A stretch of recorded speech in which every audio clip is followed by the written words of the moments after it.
বিসমিল্লাহির রহমানির রহিম। ওয়া মান তাশাউলা ইল্লা শাইয়া রব্বুল আলামিন। আল্লাহ যাহা ইচ্ছা করেন তাহাই হয়, মানুষ যাহা চায় তা হয় না। বেবিলন শহরে রাজ্যের রাজত্ব করতেন নমরুদ।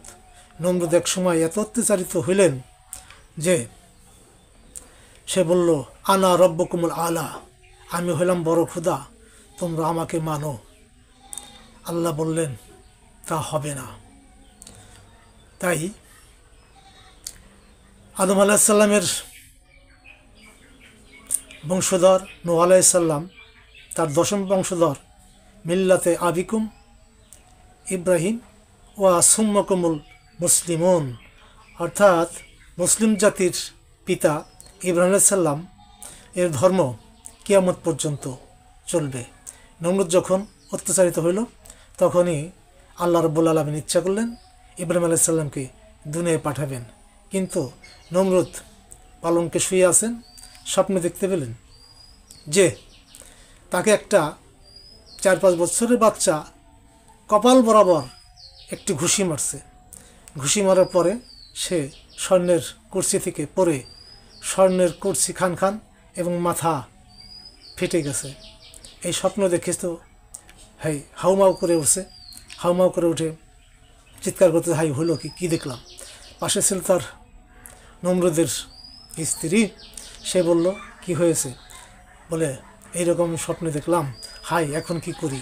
তখন স্ত্রী বলল, শান্ত হও, তুমি আগামীকাল রাজ্যের অধিবেশন ডাকো।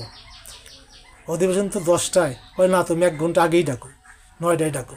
তখন নমরুদ সবাইকে ডাকলো, উজির নাজির কোতাল, তাদের এমপি মন্ত্রী সবাইকে ডাকলো। ডাকার পরে বলল যে আমি তো স্বপ্নে দেখেছি একটা বালক আমাকে এইরকম ঘুষি মেরে রাজতপ্ত থেকে আমাকে ফেলে চূর্ণ বিচূর্ণ করে ফেলেছে, এখন আমি উপায় কী করি? তখন তার আনুষঙ্গিকরা যুক্তি দিল যে এখন তাহলে আপনি গণক ঠাকুরদেরকে ডাকেন। গণক ঠাকুরকে ডেকে দেখেন আপনার এত বড় শত্রু জন্ম হয়েছে কি হয় নাই। ঠিক তাই গণক ঠাকুররা দেখতে পেল যে এখনও এই বালকের জন্ম হয় নাই। তখন আইন করল কি, যারা বিবাহিত তাদেরকে কারাগারে বন্দি করো, যাতে সন্তান প্রজনন না নিতে পারে। সকল বিবাহিত বেছে বেছে সকল বিবাহিতকে কারাগারে বন্দি করলো এবং নিষেধ করলো যে এই রাজ্যে আর কোনো বিবাহ হবে না। কত বড় দুষ্ট! তখন ওই আজর কুমার, যিনি নাকি আমাদের জাতির পিতা ইব্রাহিম আলাইসাল্লামের বাবা, তাকেও ওই রাজ্যে কারাগারে বন্দি করা হলো।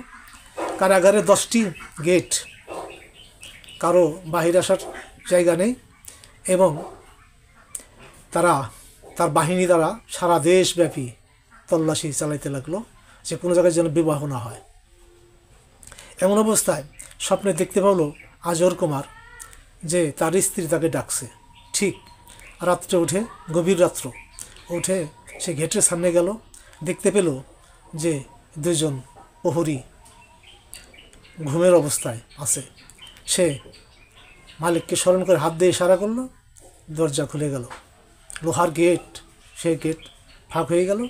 আজর কুমার একে একে 10টি গেট পার হয়ে চলে আসলেন। এসে তার স্ত্রীকে নক করলেন।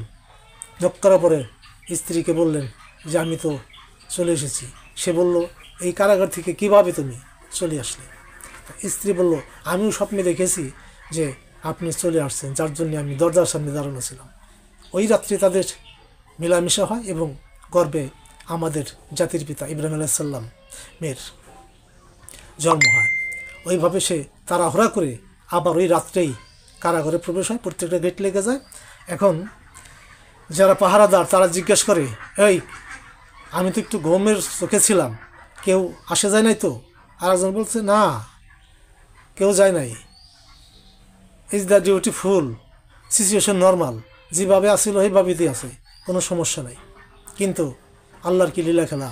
ও মাকারু মাকার আল্লাহ ওয়াল্লাহু খাইরুল মাকিরিন। আল্লাহর মক্করবাজি বোঝার মতন কেউ নাই।